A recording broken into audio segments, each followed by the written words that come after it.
Percaya tak kalau saya cakap awak ni orang yang sangat kuat? Walaupun setiap malam awak menangis, awak depression, awak tak boleh tidur, awak fikir masalah-masalah. Walaupun ramai orang buat nayang kat awak, buat zalim kat awak. Walaupun berapa hari dah awak depression, awak sedih menangis seorang-seorang. Walaupun di saat semua orang mempertikaikan cakap awak tak boleh. Walaupun semua orang tak pernah faham kepayahan, ujian, kesedihan yang awak lalui. Tapi tengok diri awak sekarang. Awak masih lagi kuat, awak masih lagi teruskan kehidupan awak. Cuba awak bandingkan ujian yang telah awak hadapi dengan ujian orang lain. Barangkali orang lain kalau dapat ujian macam awak, belum tentu dia mampu untuk hadapi, belum tentu dia mampu untuk kuat. Tapi awak dah lalui macam-macam cabaran, macam-macam tumahan, macam-macam hinaan, macam-macam ujian yang bertimpa-timpa.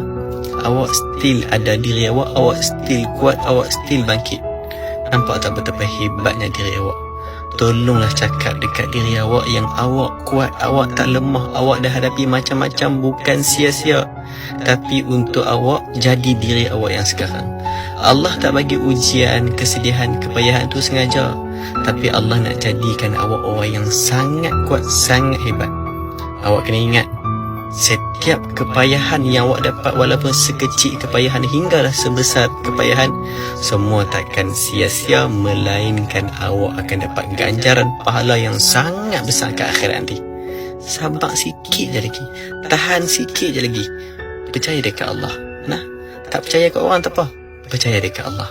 Allah pasti akan bantu.